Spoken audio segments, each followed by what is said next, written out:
I just beat Xenoblade Chronicles Future Connected for the first time, and it was okay. It was mid, but for something as great as Xenoblade Chronicles, mid is not a good indicator. I wouldn't call Future Connected a bad game, just very unnecessary. What did I like about the game? I like the Nappan children. You know, they were pretty adorable.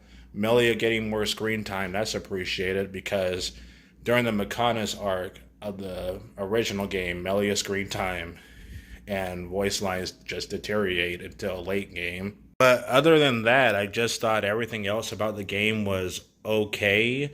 I mean, we got this new villain, and he doesn't really have much of an arc. Oh yeah, Melia's sister is back, and she has more screen time. That's another thing I like.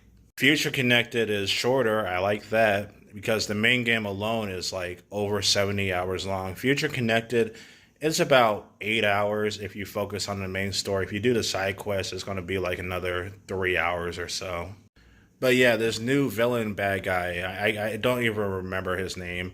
He reminds me of that one dude from Bleach who's always squinting. But yeah, the game takes place 1 year after the events of the first game, and Shulk and Melia take off on a journey to try and reclaim the lost city of Alchemeth, which was Melia's home. And I gotta say, why is it just Shulk and Melia? You're telling me the other gang couldn't have shown up? Dunban, Ryan, Fiora, Charla, Ricky. None of them show up, so that sucks. We do have Ricky's children who are adorable, but they're also way less developed. Anyway, Shulk and Melia and Ricky's kids end up finding a group of refugees who can't get back into their city because there's like a fog king or something like that.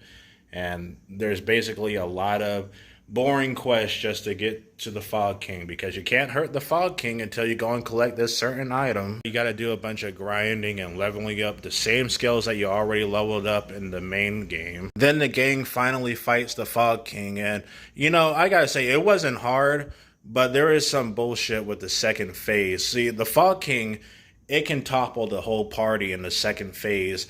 And if you actually lose to the Fog King, you get sent back to the main menu. Now, this is pretty common in JRPGs, but not with Xenoblade. In Xenoblade, if you lose a fight or a boss fight, you basically, just respawn. But no, this game is like, nah, you're going back to the main menu. I managed to beat the Fog King at level 78 once I realized his cheap tactics. And then the game ends with Melia reclaiming her lost city and becoming Empress. And yeah, I mean, I like the fact that she gets along with her sister who tried to kill her in the main game. But overall, this story is just felt like a real nothing burger.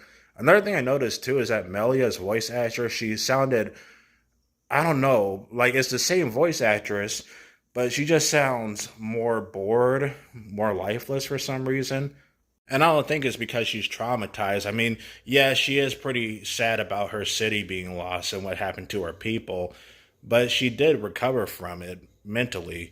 I think it's more along the lines is that the voice actress probably had poor direction or was getting older.